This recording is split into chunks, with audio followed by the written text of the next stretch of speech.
Hey guys, Kyle the Death Knight of Anime here, bringing you my review for Eden Zero Chapter 64. And alright, so the chapter picks up where it left off last week with Rebecca fighting Nino, and through that we get a major underlying reveal that the mini tournament that Zhao Mei had held on Mildian was all a means by which to prepare our heroes in order to fight Kurenai forces. And the thing with this reveal is that the Mildian arc was an entertaining arc, don't get me wrong. But the Mildian arc was also such a one-off arc to me that I didn't even give it much thought as to the part it might play in this arc or how it might end up coming, or the events of Mildian arc would come back and play into the Sunjul arc here. But looking at where the story is now and taking into account her like Zhao Mei's powers of foresight, it makes so much more sense that Zhao Mei would basically want to prepare them for what's to come, and it gives that arc a lot more legitimacy now. Although, having said that, and don't get me wrong, I still think that Mashima he could have made the fights and the stand-ins for like Kurenai and her forces as last a little longer and made them a little stronger. But yeah, it just gives so much more like context now into why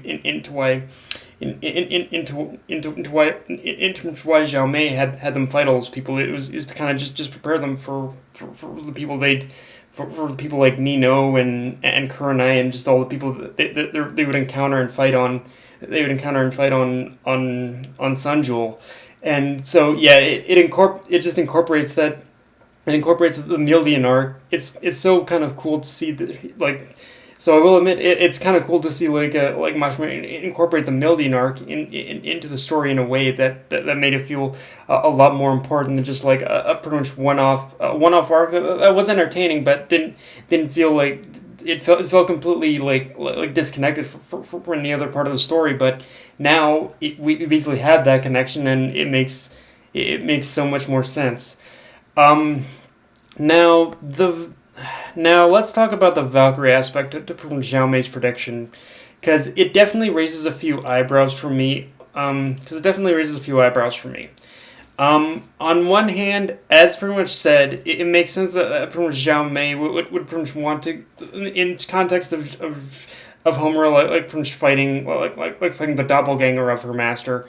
It would make sense that Zhao Mei would basically want to give Homura a little bit of closure before actually facing the truth that her master was dead, and honestly, and the buildup of it, and the buildup of Valkyrie being dead, I'm actually, and looking at all the buildup we got, I'm actually surprised I didn't see it sooner.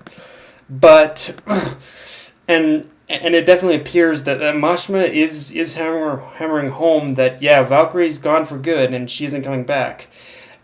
But here's the big but about it.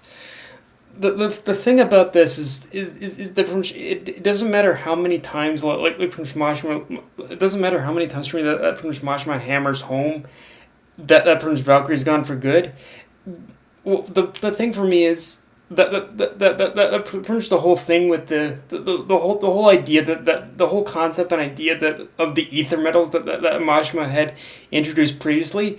That's the one thing about this that just keeps lingering in the back of my mind and kind of makes me wonder if Zhao Mei had purposely didn't pretty much tell our heroes about Valkyrie in order for them to discover in order to discover an answer for themselves on basically how to subvert that particular part of their future and actually actually save Valkyrie from death. I think Mashima is going to keep her dead. I want to say, but again, until Mashima does something with these ether metals, I'm not fully convinced until I see what Mashima has planned with these ether metals, if at all. I don't know what it is he's going. I'm not fully convinced. And maybe he just introduced these ether metals as like a concept into the world of Sunjul. But yeah, until I see what he's going to until I see what he's gonna do with the actual ether metals themselves, it's like he's definitely pushing that Valkyrie's dead, but until something is done with them, I'm just not fully convinced, honestly. Um, the big thing about this chapter is that Rebecca awakens her ether gear, which for those who are just tuning in, when the whole possibility of this happening first came up in the manga, I wasn't fully on board with it because Rebecca already had Happy's ability in order to transform into pistols, and I thought that was enough in order to make her a credible fighter.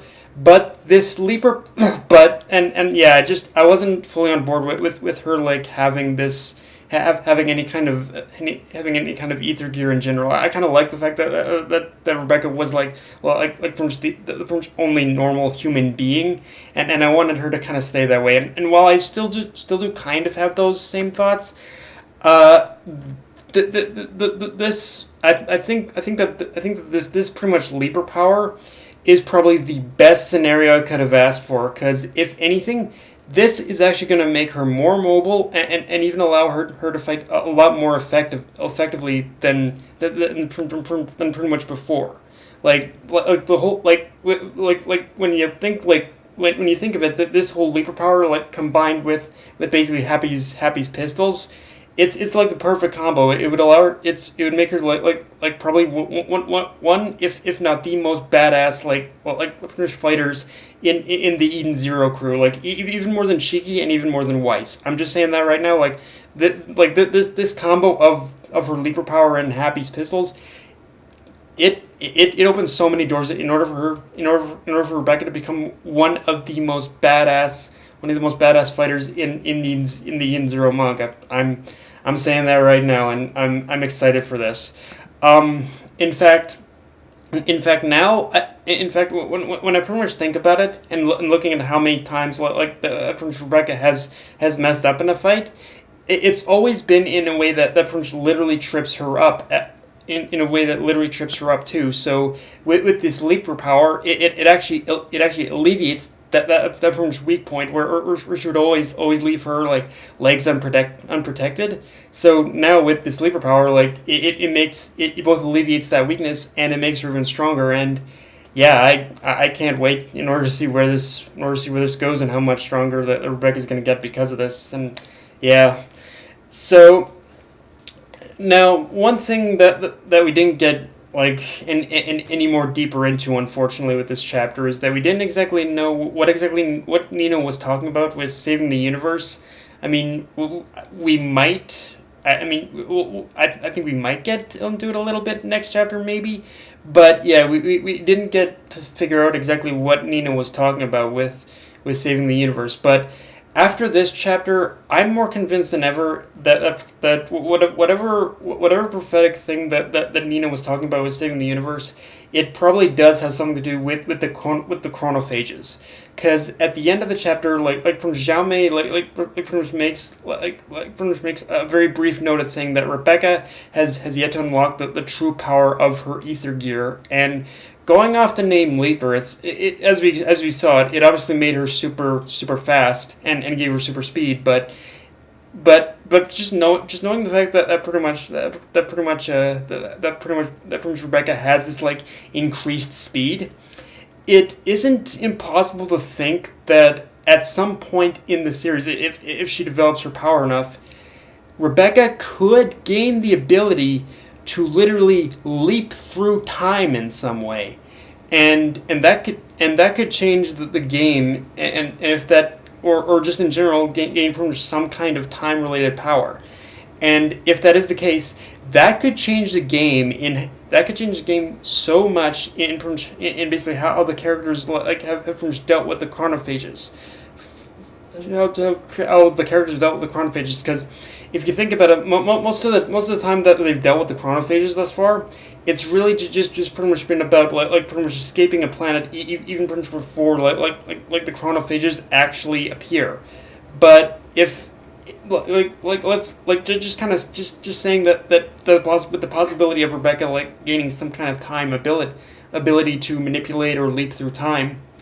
it could pretty much change up that it could change up that whole that pretty much dynamic entirely, and and how the characters like pretty much deal with the chronophages. From here, honestly, like it's just really a matter of knowing what the specifics of said power might be. Like I said, it's probably gonna be time, but the specifics on what kind of time power Rebecca gets is gonna be the key issue here. Is gonna be the key discussion now. So, yeah, just yeah, this is just some really some really epic reveals.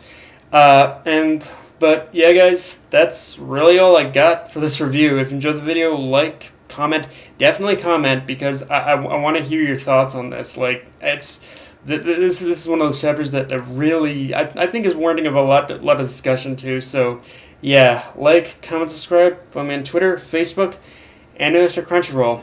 Death Knight of Anime signing off. Later, guys.